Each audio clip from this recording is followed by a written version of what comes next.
Alors, suite de la Gemara des vidéos. On est à la Gemara donc de Rosh Hashanah, page 3b en bas de la page, et on va passer à la page 4a, dans une petite ligne. Alors, je ne vais pas faire la suite directe, je vais juste faire un petit rappel, donc, bon, ceux qui ont suivi la vidéo ne seront pas perdus, mais bon, alors, on était en train de répondre en fait à ce que disait Rav Yosef avec Rav Yitzhak qui répondait en disant que les deux objections de Rav Yosef pouvaient être en fait, on pouvait trouver une réponse, en tout cas sur une des objections. On peut répondre à propos de Artashasta de Koresh et de Darius, qu'il s'agissait donc du même, mais qu'en fait, on a eu un problème avec ce personnage de l'histoire juive, à savoir qu'il a eu une période où il était très favorable aux Juifs, et où il était véritablement considéré comme quelqu'un de pieux, et donc il a eu une période où il va être, où il va devenir un peu, alors, où il va se gâter, avec le terme ici, Yachmitz, il va se vinaigrer, ça va tourner au vinaigre, j'aime bien l'expression en français colle parfaitement en fait à la traduction de ce qui est écrit, même s'ils ont écrit ici dans la traduction quelque chose de beaucoup plus policé, à savoir avant qu'il ne se gâte, puisque effectivement de toute façon ça revient au même, le fait quand vous avez du vin qui se gâte, il devient un peu acide, il devient en fait donc du vinaigre, d'ailleurs le vin aigre, bon on est dans la même logique.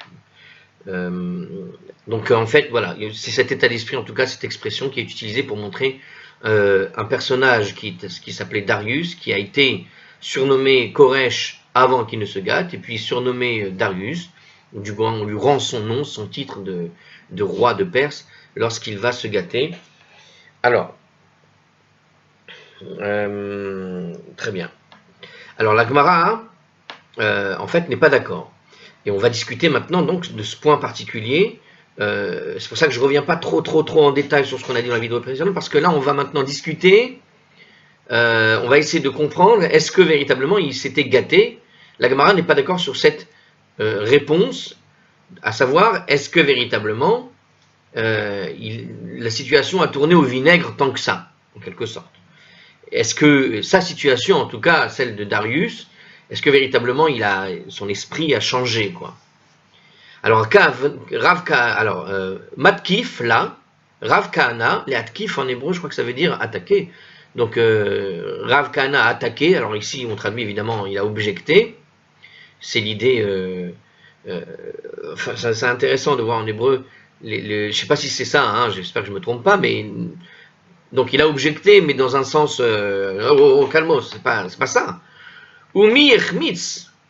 Mais. Est-ce qu'il s'est gâté? Est-ce qu'il s'est véritablement, est-ce qu'il a tourné son esprit? Ve'artiv, et pourtant il est écrit. Alors il est écrit, on va donc citer maintenant en fait la lettre qui a été envoyée avec Ezra, etc. pour les gouverneurs de Juda. Donc Darius a donné une lettre. Le roi Darius donc était déjà devenu mauvais théoriquement lorsque Ezra va partir en Eretz Israël, mais il va donner une lettre pour la reconstruction du temple, etc. Et on va voir ce qui est écrit.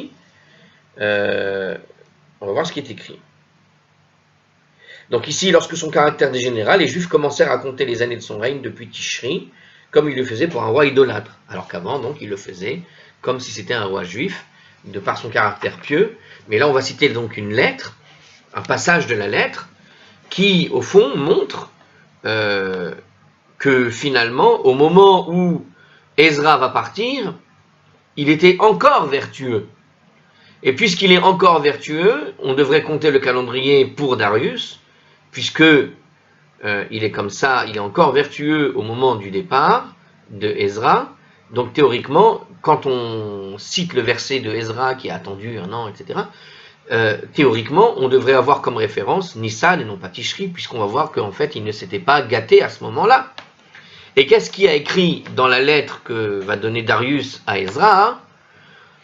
Umar Hashran uvne torin, vedichrin veimerin le'alazan le'ela shemaya, chintin melach hamarum shach, kememar kahanaya, di birushelem leheve mit yehev, lehom yom beyom di la shalou. Donc celui qui n'aurait pas éventuellement une Gemara traduite et commentée et en même temps ponctuée, j'espère que ma lecture va les aider à ponctuer le texte original quand on a une Gemara où effectivement il n'y a ni ponctuation ni traduction. Alors la traduction de ce passage donc de Ezra, donc de cette lettre qu'avait donnée Darius pour les rois, pour les gouverneurs qui étaient en Judée, et ce qui leur est nécessaire, jeunes taureaux, béliers et agneaux pour les holocaustes au Dieu des cieux, blé, sel, vin et huile selon les spécifications des Kohanim qui sont à Jérusalem, leur sera fourni quotidiennement sans faute. Donc on voit ici des instructions où on demande, où Darius demande donc à ce que ceux qui gèrent le budget là-bas du côté de Judée fournissent aux Kohanim absolument tout ce qui est nécessaire pour un bon fonctionnement des sacrifices du temple et du rituel du temple. Donc il va participer véritablement à tout ce qui se fasse soit bien fait. Donc ça prouve ici que Darius était en fait quelqu'un de vertueux. Et puisqu'il est vertueux, je rappelle, ça veut dire que tous les versets qu'on a dit précédemment, normalement on doit se fixer sur le calendrier à la manière des rois juifs, à savoir qu'on va compter les années, le nombre d'années par rapport au roi, à partir de la référence en Nissan, et non pas en Tishri, puisqu'il est encore vertueux. Hein? Alors c'est intéressant de voir que, une chose assez amusante, l'objection ici, ça c'est juste personnel, mais l'objection, c'est pas de savoir si un jour il s'est gâté ou pas gâté, Darius. Non, non, non. À un moment donné, tout le monde sait qu'il s'appelait Koresh, tout le monde l'a surnommé Koresh pour dire qu'il était quelqu'un de bien, et à un moment donné, tout le monde sait qu'à un moment donné, on lui redonne son titre d'Artashasta, de roi des Perses, parce qu'à un moment donné, il va penser qu'à lui, et aux Perses. Et donc, au fond, lui, la situation s'est gâtée, ça, personne n'objecte sur ce point, tout le monde le sait. Non, on objecte sur quand est-ce que ça se passe. Or, ici, on te dit qu'au moment d'Ezra, il n'était pas encore dans une situation où il n'y avait pas de détérioration dans ce que pensaient les Juifs de Darius, à savoir qu'il était véritablement perçu comme quelqu'un de très bien. Et on voit dans la lettre qu'il est quelqu'un de très bien, puisqu'il demande à ce que les sacrifices et tout soit fait comme il convient. Alors, donc, alors, le verset qu'on vient de citer, c'est le verset 6, le verset 9 du chapitre 6, dans un livre de commentaires, Chochmat, Manoach et le Rachash, 2 livres même, on te dit qu'en fait, ce passage, en fait, donc c'est un extrait de la lettre qui a été rapporté dans le livre d'Ezra. C'est-à-dire que dans Ezra, on a tout simplement recopié les éléments de la lettre. Donc, ces versets donc appartiennent à cette lettre de Darius, et cette lettre, alors, regardez le commentaire qui donne déjà une certaine réponse, et on va sûrement le voir après. Ici, ils disent que cette lettre appartenait à la deuxième année du règne de Darius. Donc, on n'est qu'à la deuxième année. Donc, il vient de commencer son mandat de roi, hein, et au fond, on n'est qu'à la deuxième année de règne, et donc quelque part, on n'est pas encore dans le moment où il va y avoir des choses bizarres plus tard. Donc c'est un passage de la lettre qu'il a donné dès la deuxième année, mais il faut noter, donc on va voir ici que des instructions similaires vont être retrouvées dans la lettre de Darius qu'a envoyée plus tard avec Ezra. Donc il y a 2 lettres.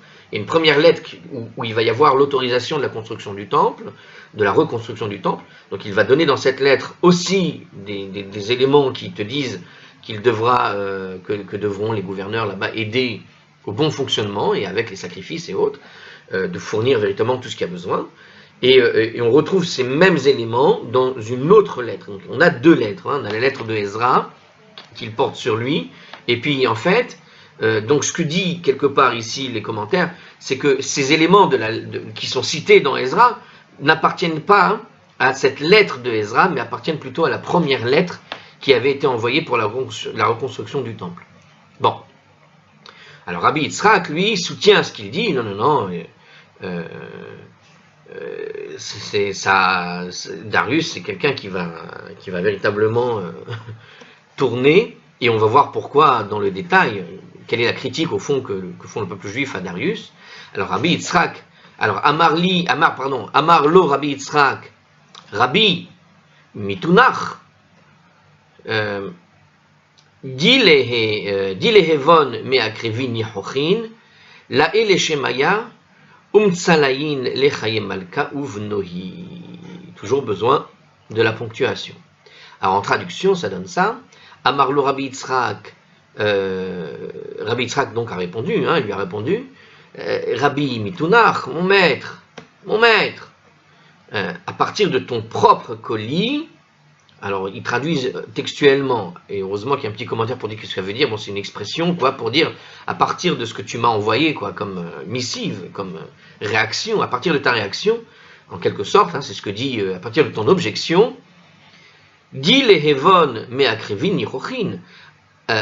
Donc, il répond sur l'objection, de ta propre objection, je te réponds ceci. Donc en fait, alors, est-ce qu'on est dans la suite du verset?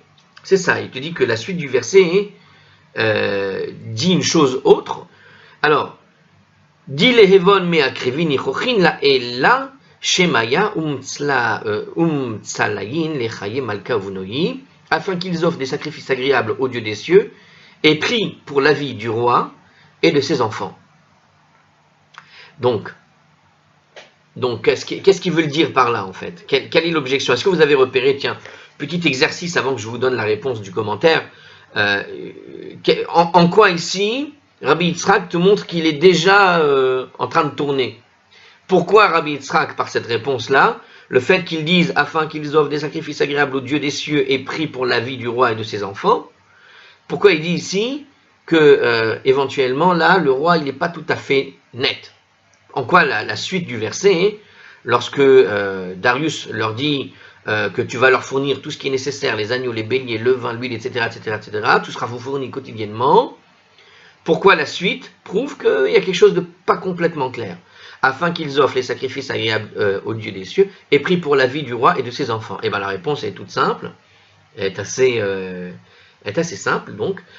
C'est qu'en fait, quand il dit il va prier pour la vie du roi et de ses enfants, qui est le roi? C'est lui-même, c'est Darius. Donc en fait, il demande qu'on fournisse tout ce qui est nécessaire pour que le temple serve à ce que l'on prie le roi et ses besoins et sa future descendance, le futur roi, quoi, et les princes. Donc il te dit ici que Rabbi Yitzhak, il veut te montrer quoi, il veut te montrer que Darius, en fait, il a fait toutes les demandes qu'il a dit pour le bien du temple, mais en réalité, c'est pas pour le bien du temple. C'est pas pour donner à Dieu ce qui est besoin pour faire des sacrifices, etc. Non, le but, c'est que d'abord, c'est-à-dire par intérêt personnel, il te traduit ici, il t'explique ici. Donc, c'est-à-dire que c'est pour lui qu'il fait ça. C'est-à-dire que tous les sacrifices, tous les besoins, toutes les recommandations qu'il donne, c'est pour, au final, que ceux qui sont là-bas dans le temple, les prêtres, prient d'abord pour le roi et pour ses enfants. Donc, le but de fournir ce qu'il a besoin, c'est pour lui, d'abord. C'est pas pour permettre un service sans intérêt, quoi. Sans intérêt personnel, je veux dire. Inintéressé. Non, il y a un intérêt personnel. Et donc, quelque part, c'est vrai que Koresh, donc Darius autorise la reconstruction du temple, mais tu vois bien qu'il le fait d'abord pour lui-même. Alors, on peut contester, on peut, sans même lire la suite, alors je ne sais pas ce que va dire la suite, mais on peut quand même contester que, je veux dire, quand tu allais au temple pour offrir les sacrifices, tu l'offrais pas pour... tu l'offrais d'abord pour toi-même. Le principe du sacrifice, c'est pour que le sacrifice serve à ce que tombe sur toi le bien que Dieu va t'apporter en lui offrant quelque chose. Tu lui offres quelque chose pour qu'il t'apporte aussi du bien.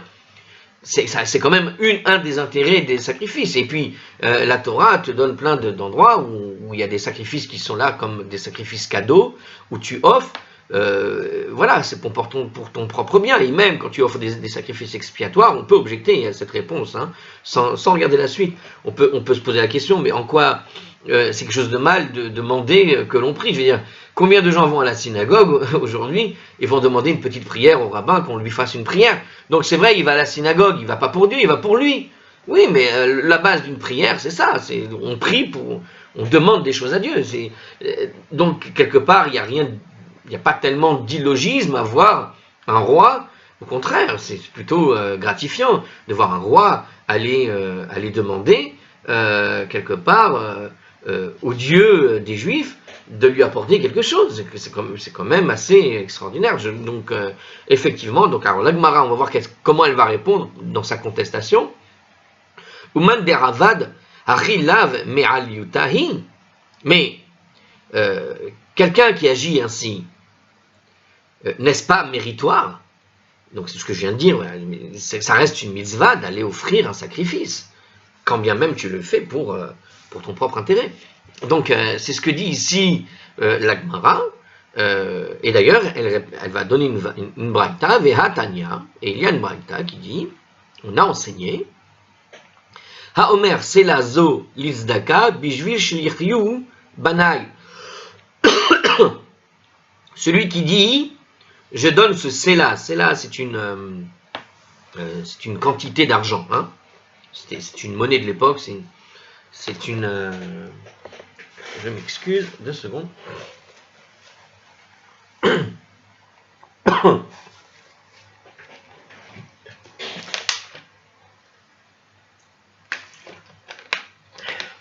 Donc un sela, qui est une quantité d'argent, celui qui va donner une certaine quantité, une somme, d'accord?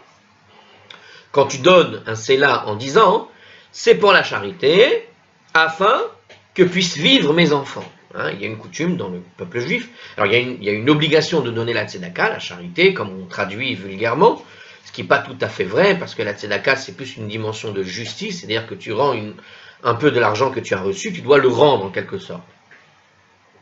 Maintenant, il y a quelqu'un qui va faire donc la tzedaka, et qui va dire, je donne cette tzedaka pour que vivent mes enfants. Bon, donc je fais une sorte de charité, hein, pour que vivent mes enfants. Bon, par le mérite de la mitzvah, il dit ça, hein, en quelque sorte.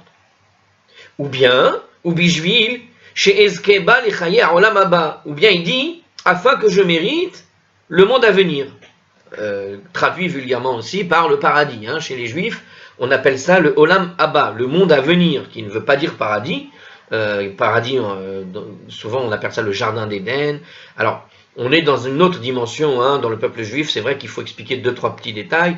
Le monde à venir, c'est le paradis du peuple juif, c'est-à-dire avoir une part au monde futur. Maintenant, à quoi ressemble le monde futur? Alors, on peut chercher toute une lecture là-dessus, mais c'est pas tout à fait l'image qu'on appelle d'Épinal, à savoir, c'est pas tout à fait ce qu'on imagine. Ce n'est pas ce qu'on nous sert dans beaucoup de films et autres articles et autres qui viendraient en fait du christianisme ou de l'islam. On est dans un autre registre. Le judaïsme n'a jamais présenté la dimension d'un paradis particulier sous une forme très très matérialisée telle qu'elle existe dans les autres religions, ou je ne sais pas si ça existe dans d'autres même cultes qui ne seraient pas monothéistes, mais en tout cas chez le judaïsme, cette dimension s'appelle monde à venir. Donc il y a une dimension de perpétuation et de futur. Bon. Hare ze tzadik gamour. Alors, donc celui qui fait ça, qui va dire je donne un peu d'argent pour que mes enfants vivent, je donne pour que le mérite de la mitzvah me donne un mérite pour le monde à venir. Hare ze tzadik gamour. Eh bien, voici que celui-là, c'est une personne vertueuse, c'est un tzaddik. Donc quelqu'un qui juste donne de l'argent en disant pour le bien de mes enfants, je donne pour que mes enfants vivent. Quelqu'un qui va donner en disant pour que je puisse avoir un accès au monde futur, je fais la mitzvah, parce que j'ai un intérêt particulier qui, en faisant la mitzvah, ça va m'apporter des bons points auprès de Dieu qui me font gagner le monde futur. Donc que par cette mitzvah, je fais ça. Donc quand tu fais un don, quelque chose comme ça, quand tu fais une mitzvah, tu as le droit de réclamer derrière ce genre de récompense. Tu as deux récompenses, la récompense pour le monde futur ou la récompense comme quoi mes enfants vivent bien. Qu'est-ce qu'a fait le roi ici? Il a demandé quoi? Il a demandé qu'on prie pour lui, pour la vie du roi et de ses enfants. Alors quel est le problème? On voit bien ici, d'après une braïta, que ça ne pose pas, non seulement ça ne pose pas de problème, on peut l'appeler tzaddik. Il est tzaddik, il est vertueux. Alors pourquoi ici on devrait dire que quand Darius a envie du bien pour sa propre famille, ce serait quelque chose de mauvais? Pourquoi on dit que, quelque part, tout d'un coup, il s'est gâté parce qu'il va faire ça? C'est pas très sympa. Donc, on voit la suite. Donc la Gemara répond, l'akashia, ce n'est pas une difficulté. Kan be Israël, kan be ovde kochavim. Alors il te dit, comme ça, alors c'est pas une difficulté, parce que dans le cas de la Braïta, dans le cas de la Mishnah que je viens de rapporter, je rappelle, la Braïta c'est une Mishnah qui n'est pas compilée. Dans le cas de la Braïta, d'accord, on voit bien que quand, ici, c'est un juif qui l'a fait, Kan be Israël. À partir du moment où c'est un juif qui l'a fait, il l'a fait dans l'esprit du monothéisme.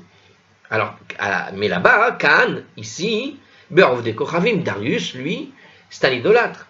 Il y a une différence quand on fait cette déclaration, si on est juif ou idolâtre. Alors, pourquoi il y a une différence? Pourquoi il existe une différence ici? Alors, on va expliquer ce petit détail qui n'est pas un détail. En fait, on peut présumer, alors on va voir le commentaire parce qu'il le dit bien, et je vais essayer d'en faire un petit résumé ou de vous le lire avec mes mots. Donc, théoriquement, quand un juif va faire ce genre de déclaration, quand il est motivé en montrant cet intérêt pour le bien de ses enfants ou pour le monde futur, en fait, on pense que son intention est nécessairement motivée par l'amour du ciel. C'est-à-dire que le juif, en faisant ça, étant monothéiste, quand il va appuyer sa demande avec ce genre de vœu, comme ça, derrière, pour qu'il me serve de contrebalancement comme ça, quand il appuie avec ça, sa motivation, c'est d'abord l'amour de Dieu, en quelque sorte. Alors, c'est vrai que le mérite de la mitzvah, il est dans un désir où il veut que ce mérite lui apporte quelque chose de personnel. Maintenant, regardez la différence. Si demain, voilà, un type il donne de l'argent, puis la semaine d'après, il reçoit des coups, il perd 1000 euros. J'ai donné 10 euros à la tzedaka. La semaine d'après, j'ai eu un problème à la banque et une fuite d'eau, ça m'a coûté 1000 euros. Eh bien, le juif, malgré qu'il reçoit des coups à cause, alors il n'a pas reçu des coups à cause de sa mitzvah, mais le fait qu'il ait des galères et que finalement, au fond, il a fait un cadeau et à la place, on dirait qu'il n'a pas été récompensé, au contraire, il a eu des problèmes, eh bien, il ne va pas se sentir lésé malgré tout. C'est ce qu'il a donné, il est content de l'avoir donné, et ça reste dans son cœur comme quelque chose qu'il a fait de bien. Et ça, c'est vraiment l'état d'esprit que les juifs, ou qu'un juif doit avoir en tout cas, c'est aussi un moyen de dire comment il faut penser les choses. C'est-à-dire que s'il va lui arriver des galères après avoir fait une mitzvah, eh bien, en réalité, sa première motivation a toujours été celui de le faire pour Dieu d'abord. Il est monothéiste, le juif. Dieu lui a donné la Torah, il y a eu plein de choses qui sont dites dans la Torah. Donc c'est vrai que quand il va dire « j'aimerais bien que cette mitzvah m'apporte ça », eh bien derrière, s'il lui arrive une série de galères qui vont lui tomber sur la figure, il ne va pas forcer, alors il peut s'en plaindre, mais il ne va pas regretter de l'avoir fait la mitzvah. Parce que quand bien même il va donner une condition à sa mitzvah, la vraie raison de sa mitzvah, ça a toujours été et c'est toujours de le faire d'abord parce que Dieu lui a demandé et donc de le faire pour Dieu, point barre. Et c'est vrai qu'il va apporter une petite condition, mais cette condition n'est pas une réelle condition. C'est un plus, il demande un petit plus. Si je peux faire ça et que derrière je reçois, tant mieux, ce serait bien. Ah, j'espère que ça va m'apporter. Maintenant, ça ne lui apporte pas. Il va dire, Merde, pourquoi j'ai donné 10 euros? Ah, pourquoi j'ai aidé la petite vieille dame à traverser la rue? Il va pas dire, il va pas penser comme ça. Non, il a aidé, il est content de l'avoir fait. Il espère que ça va lui apporter quelque chose. Ça lui apporte rien, mais il est content de l'avoir fait quand même. Il est content de l'avoir fait.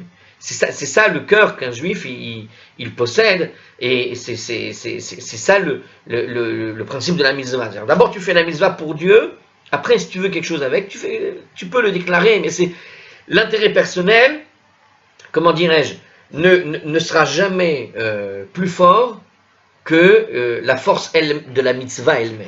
D'accord? La mitzvah il l'a fait, et quand bien même il ne recevra rien, il sera encore content de l'avoir fait, il ne va pas la regretter. Alors que, comment dirais-je, quelqu'un qui n'est pas tout à fait juif, un idolâtre, comme ils disent ici, hein, là on parle en fait des idolâtres. Et Darius était quand même, on est dans il faut imaginer la Perse antique, on est avec un tas de divinités différentes. Hein. D'ailleurs, ça ne le dérange pas, lui, en tant qu'idolâtre, de sacrifier un dieu supplémentaire, celui des juifs. Tu vois, donc, quand il fait ce sacrifice pour Dieu, il a un intérêt qui va être personnel, lui. Et quelque part, si jamais il ne reçoit pas tellement de subsides que ça ne marche pas pour lui, il va se dire, c'est pas, zut, j'ai investi, mais c'était pas un bon investissement, il faut que j'essaye un autre Dieu. Celui-là, il a l'air d'être sourd.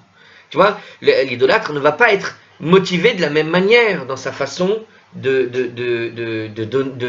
faire une condition à la mitzvah. Donc il fait pas, pour lui c'est pas vraiment une mitzvah, il le fait avec un vrai intérêt personnel, c'est un investissement qu'il est en train de faire, et s'il n'y a pas retour sur l'investissement, on va devoir couper dans le budget, tu vois, alors que le juif continuera de donner en se disant, bon, Dieu ne m'entend pas aujourd'hui, mais peut-être il m'entendra demain. L'Ovdei Kochavim, ceux qui sont idolâtres vont tenter avec d'autres divinités, ils vont pas se limiter à un Dieu unique, comme le disent le juif. Tu vois, ils seront pas contents, ils vont regretter de l'avoir fait. Quoi. Ils vont regretter, ils vont dire, j'aurais dû investir sur un autre temple, celui qui se trouve à côté de chez moi, plutôt que cet étrange Dieu de Judée, ou je ne sais quoi. Tu vois, je me mets dans la place de l'idolâtre. Donc c'est ce que dit ici la Gemara. Hein. Donc l'idolâtre, lui, il va pas agir avec. Donc c'est ce qu'il dit ici. Il dit que donc quand dans sa lettre, tu vois qu'il demande qu'on prie pour la vie du roi et de ses enfants, quelque part on est déjà en train de voir un roi en train de tourner parce que sa condition est suspecte. Il n'est pas dans un esprit de vertu. Voilà. Donc, alors on peut continuer. Alors on va voir ici une magnifique histoire qui explique ce qui se passe en fait. Hein. Donc en fait, pourquoi Darius, au-delà du fait qu'il est... pardon, on n'a pas fait la suite. Attends, on va lire en même temps que le texte. Alors la Gemara... voilà, oui, c'est ça, ça me paraissait logique. La Gemara propose une autre source à l'affirmation de Rabbi Yitzhak, selon laquelle Darius s'était gâté. Donc Rabbi Yitzhak a déclaré qu'a priori il s'était gâté, mais peut-être qu'il y a une autre raison, alors qui n'est pas rapportée directement par Rabbi Yitzhak, mais c'est la Gemara qui essaie de comprendre pourquoi Rabbi Yitzhak a dit qu'il a tourné, quoi. Hein. Alors, Ve'ibarit ema menalan de achmitz. Nidbavin di even gelal telata, venibachdi a hadat venifketa, min bet malka tityehiv.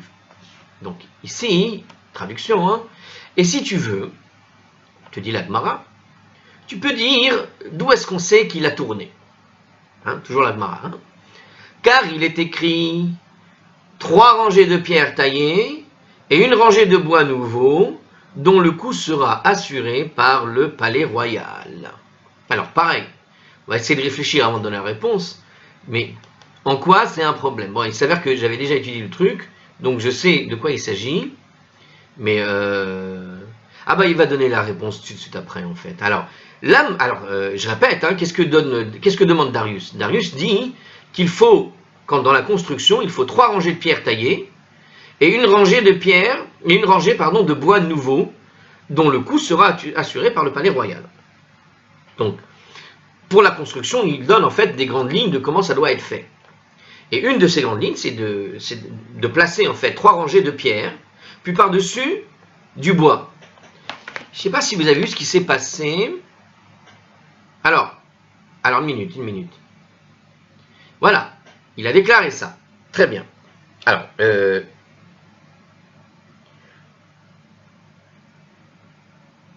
donc, ceci fait partie donc de la lettre de Darius qu'il a envoyée avec Ezra. Ok?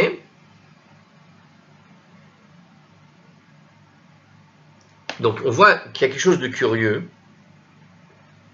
Alors, minute. Non, c'est le commentaire de Rashi qui est curieux, pardon. Car la lettre, la lettre qui est citée ici contient les instructions de Darius pour la construction du temple. Et la date, c'est la 2e année du règne, lorsque la construction a débuté, alors que Ezra arrive à Jérusalem au cours de la 7e année du règne. C'est-à-dire plus d'une année après que la construction du temple ait été achevée. Alors, c'est ça. Alors, donc, en fait, on soulève ici un petit lièvre, à savoir qu'on a 2 périodes qui sont la 2e année et la 7e année. La 7e année, le temple avait déjà été fini de construire.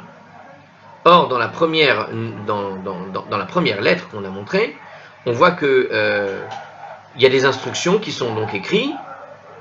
Dans la lettre d'Ezra, Ezra arrive à Jérusalem après que tout soit fini, et voilà qu'on a des instructions pour construire le temple.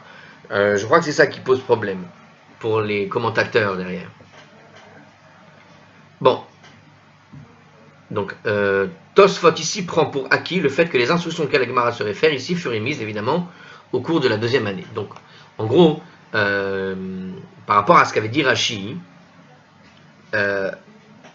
qui te dit que ça appartiendrait à la lettre de Ezra, puisqu'il a cette lettre avec Ezra, ça ne devrait pas être logique, puisqu'ils ont déjà fini la construction du temple. Alors, s'ils ont fini la construction du temple, on ne peut pas donner donc des instructions pour la construction, puisque c'est déjà fini. Ezra arrive après la construction du temple. Donc, c'est pas logique de donner dedans les instructions de la construction. Et c'est pour ça que les Tosfot, les autres commentateurs te disent non, en fait, a priori, cette instruction qui est citée dans le texte de Ezra, dans le livre d'Ezra, appartenait à la lettre qui avait été envoyée dès la 2e année, avec l'autorisation d'aller construire le temple. Sinon, on se perd. Alors maintenant, la question, c'est pourquoi est-ce qu'il demande comme ça? Donc, 3 rangées de pierres taillées et une rangée de bois nouveau. Alors, vous avez une rangée de pierre, une rangée de bois. Pourquoi procéda-t-il ainsi, nous dit la Gemara? La malé deravad achi. Pourquoi est-ce qu'il demande de faire une construction de cette forme? Rangée de pierre, rangée de bois, rangée de pierre, rangée de bois. Savar i maridou bi Yehudae ikleye benura. Alors regarde ce qui se passe. Parce qu'il a raisonné, nous dit la Gemara, je traduis textuellement, j'arrive pas à traduire mot à mot, quoique Yehudae ça veut dire la Judée, les Juifs. Alors, il a raisonné comme ça, il a dit, si les Juifs se révoltent contre moi, je consumerai le temple par le feu. Alors, qu'est-ce que ça veut dire? Pourquoi ici, on va dire comment on appelle ça déjà? Comment ça s'appelle quand on construit des choses? Zut, j'ai le mot qui m'échappe. L'architecte, d'accord? L'architecture ici est une architecture qui est très dangereuse en fait, parce que quand tu empiles du bois et de la pierre, qu'est-ce qui peut se passer? Il peut se passer que s'il y a un feu, eh bien le bois crame, et quand il crame, la pierre s'effondre sur le bois cramé, et donc tout l'édifice s'écroule. Et c'est ça qu'il est en train de dire ici dans la Gemara. Il a demandé à ce qu'on fasse des rangées de pierre, des rangées de bois, des rangées de pierre, des rangées de bois, pour que si jamais il y a une révolte des Juifs, eh bien je pourrais brûler le feu, et quand il brûlerait par le feu le temple, il se démolirait tout seul, tout de suite, plus rapidement. le roi Salomon, alors il y a un commentaire qui t'explique ici justement, voilà la différence entre le roi Salomon au fond et... alors, est-ce qu'il le dit ici? Maintenant. En tout cas, quand le roi Salomon avait fabriqué le temple, alors je ne sais pas s'il le dit tout de suite ici, mais je pense qu'il le dit plus tard, voilà, pour éviter des accidents.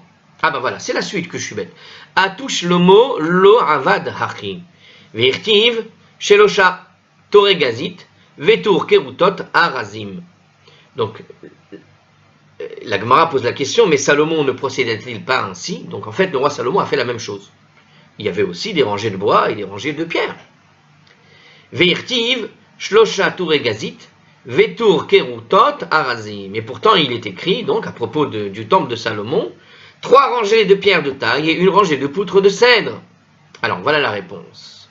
Shlomo avad milemala, veu avad milemata. Salomon a disposé le bois au-dessus, alors que Darius, il a mis la disposition à la base. Alors en fait, quand j'ai dit les rangées de bois et de pierre, non, je me suis trompé, ce n'est pas une rangée de pierre, une rangée de bois, une rangée de pierre, et ce n'est pas empilé l'un sur l'autre du bois et de la pierre, non. Mais c'est autre chose, donc il explique ici, dans la Gemara, d'abord il demande que le roi Salomon, quand tu regardes le texte à propos du roi Salomon, alors juste où ça se trouve ce texte, dans le livre des rois 1, 6, 36, c'est quasiment le même terme, à savoir 3 rangées de pierres de taille et une rangée de poutres de cèdre, de bois donc. Donc c'est exactement dans les instructions la même chose. Mais dans la volonté de l'architecte mandaté par Darius et de Salomon, on a 2 choses différentes. Salomon nous dit ici la Gemara, il dit Salomon a disposé le bois au-dessus et Darius a disposé le bois à la base. Ça veut dire quoi? Ça veut dire qu'il a mis Darius le bois en dessous et par-dessus la pierre, alors que Salomon a mis la pierre en dessous et par-dessus le bois. Si le bois brûle, la pierre ne brûle pas, elle reste. Et donc tu peux reconstruire la structure de bois facilement, aisément, tout n'est pas détruit, tout n'est pas cassé. Alors que si tu mets le bois en dessous, quand le bois va brûler, eh bien l'édifice va s'écrouler assez rapidement, parce que si la base est en bois et que le bois brûle, la base disparaît et l'édifice s'écroule complètement et la pierre se casse avec en s'écroulant. Donc tout l'édifice est détruit. Et c'est pour ça qu'on te dit que Darius, qui au départ a eu une bonne intention, donc il était véritablement vertueux, regarde-le, il va reconstruire le temple. Mais regarde qu'est-ce qu'il va demander. Il va demander à ce qu'on construise d'une manière que si jamais il y a une révolte, on puisse brûler tout l'édifice et qu'il s'écroule rapidement. Shkare Bevignana, de plus Salomon inséra la section de bois à l'intérieur de la construction, tandis que Darius ne l'inséra pas à l'intérieur de la construction. Et Salomon l'enduisit de plâtre, tandis que Darius ne l'enduisit pas de plâtre. Je ne l'ai pas fait en hébreu.